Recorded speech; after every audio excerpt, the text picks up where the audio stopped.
జై భీమ్, జై భీమ్.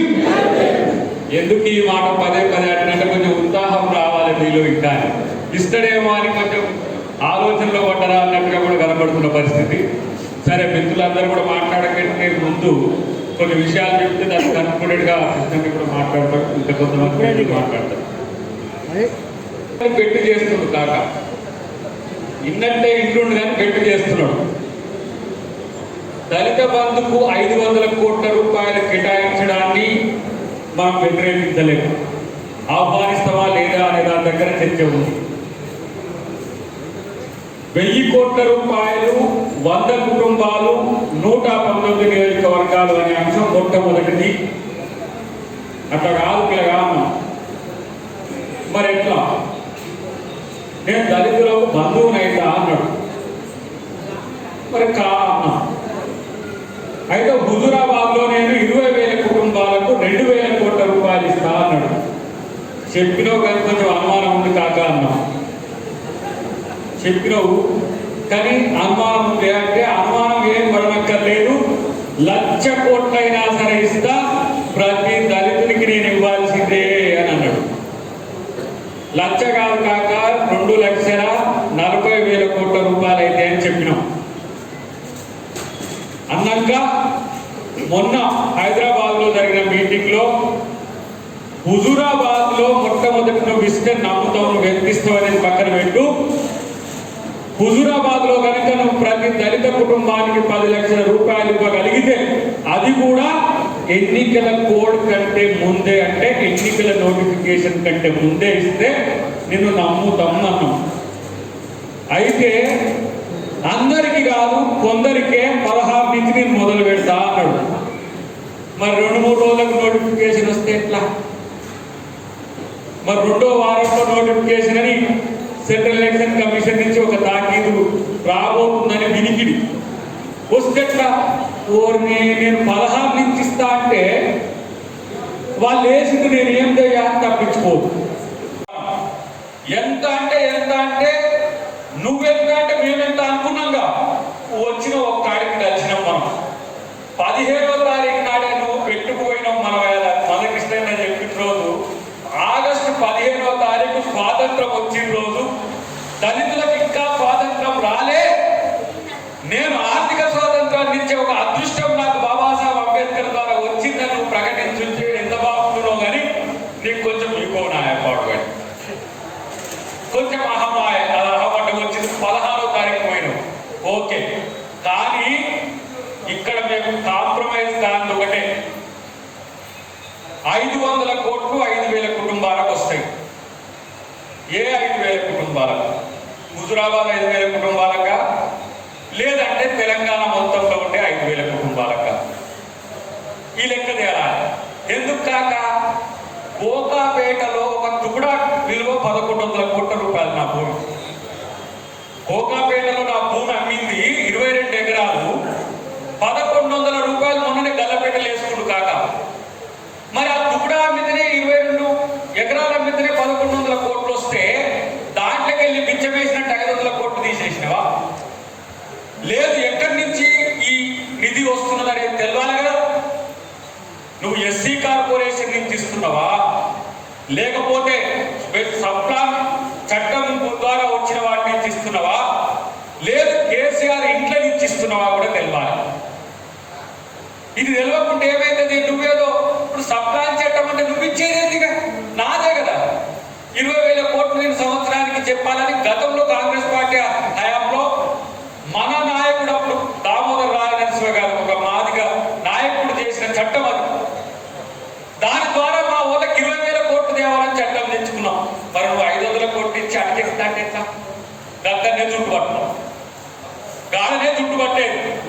మీరు గుర్తుపెట్టుకోండి, ఈ రాష్ట్రంలో 20 లక్షల కుటుంబాల దళిత కుటుంబాలకు 10 లక్షల రూపాయలు అందేంత వరకు ఈ పోరాటం కొనసాగుతూనే ఉంటుందనే విషయాన్ని మీరు గుర్తుపెట్టుకోండి. కాదు, ఇలా ఇక్కడనే దాదాపు 15 కుల సంఘాలు ఇలా మేము కూర్చున్నాం. వరంగల్ అడ్డ సామాజిక వర్గాలకు పెట్టిన కోట ఇది. వరంగల్ కోట సామాజిక ఉద్యమాలకు నెలవుగా ఉన్న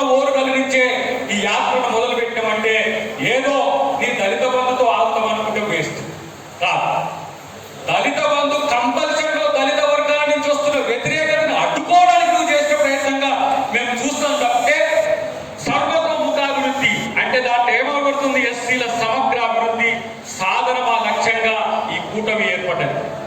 రేపు ఎక్కడికి దళితులకు 3 ఎకరాల భూమి నుంచి మొదలు పెడితే వచ్చే 100 ఇళ్లలో 60 ఇళ్లు ఎస్సీ ఎస్టీలకు ఇచ్చే విషయాన్ని మొదలు పెడితే రేపు నా జాతిలో ఎదిగిన ఎంప్లాయీస్ తో పాటు ఎదగాల్సిన రాజకీయ నాయకత్వాన్ని తయారు చేసేంత వరకు ఈ సంస్థ కొనసాగుతూనే ఉంటది. ఈ రాష్ట్రంలో ప్రతి ఒక్క దళితుడు దీంట్లో భాగస్వామ్య యొక్క బృహత్తర కార్యాచరణ పెట్టి మాత్రమే ఇది పెట్టిన కానీ కొమ్ము కేసీఆర్ ఏదో దళిత మందని పెట్టిండు, దీంట్లో మనం క్రెడిబిలిటీ కొట్టేద్దాం, మేమేదో మాకు కొట్లాడినందుకు ఇచ్చిందని చెప్పడానికి కాదు. 10 లక్షలు ఏంది? దేని సాధికారికి 10 లక్షలు? ఒక చెల్లె వనపర్తి లావణ్య 10,000 రూపాయలు లేక నా తల్లిదండ్రులకు నేను భారం కావద్దని చచ్చింది రా సన్నాసుల్లాగా. 10,000 రూపాయలు లేవని, నా తల్లిదండ్రులకు నేను ఆర్థిక ఫీజు లేదని, నా తల్లిదండ్రులకు నేను భారం కావద్దని తన ప్రాణాన్ని తీసుకున్న చరిత్ర దద్దమ్మలారా అని చెప్తున్నా. నీ 10 లక్షలు కాపాడగలిగిందా నా చెల్లెను? ఇదే పోలీస్ స్టేషన్ లో మరియమ్మను ఇలా చావ కొడితే నీ 25 లక్షలు మళ్ళీ మరియమ్మను తీసుకురాగలుగుతుందా? ఒక మంత్రంలో మధుకర్ని తీసుకురాగలుగుతారా? ఒక నేరలలో జరిగిన దుస్సంఘటనలు ఏంటి? ప్రతి ఒక్క సంఘటన ఇక్కడ చూస్తున్నాం. మీకు ప్రాణాల కంటే పైసలు గొప్ప అనుకుంటున్నారు. మేము అనుకుంటున్నాం ఈ రాష్ట్రంలో దళితుల ఆత్మగౌరవం అంతకంటే గొప్ప అనే విషయాన్ని గుర్తుపెట్టుకోవాల్సిన అవసరం ఉంది. వేల కోట్లు కాదు, లక్షల కోట్లతో కూడా దళితుల ఆత్మగౌరవాన్ని కొనలేదు.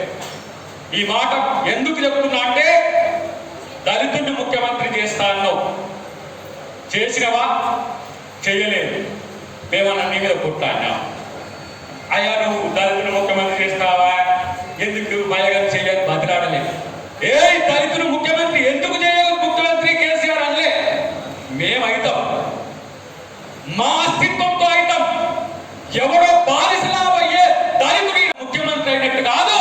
అగో బాబాసాహెబ్ అంబేద్కర్, బాబు జగ్జీవన్ రావు, పూలే ఆలోచనలతో ముఖ్యమంత్రి అయ్యేటోడు నా జాతిని కాపాడగలుగుతాడు తప్పితే నీ చెంచాలు, నీ బానిసలు, నీ యొక్క తొత్తులు ఈ రాష్ట్రానికి ముఖ్యమంత్రి అయితే నా వర్గాలకు వచ్చే మేలు కాదు. ఇలా 25-30 సంవత్సరాల నుంచి ఇక్కడ దళితుల ఆత్మగౌరవం కొరకు పోరాడుతున్న ఒక ఉద్యమ శిఖరం ఇక్కడ ఉన్నది. ఏమిగా కొట్లాడుతున్నా మా గోమాత సీనన్న, నేతకాని మహర్లు ఇక్కడ ఉన్నారు. ఇక్కడ మా మిత్తలయ్య వారు ఇప్పుడే నాకు పరిచయం అయింది. ఇక్కడ మా చిందులు ఉన్నారు, ఇక్కడ మా డక్కలి ఉన్నారు. ఇగో నా పక్కన నా మిత్రుడు బీసీ అయినా సరే ఈ వర్గాల కొరకు కొట్లాడే ప్రదీప్ ఉన్నాడు ఇక్కడ ఎంఎస్పీ అధ్యక్షుడిగా. ఇట్లా మీరు చూసుకుంటూ పోతే మోచి, అటు పోతే మా శంకర్, అటు పోతే భాస్కర్. నాకు పోరాడే శక్తి విద్యార్థుల్లో ఉంది, నాకు పోరాడే శక్తి ఉద్యోగుల్లో ఉంది.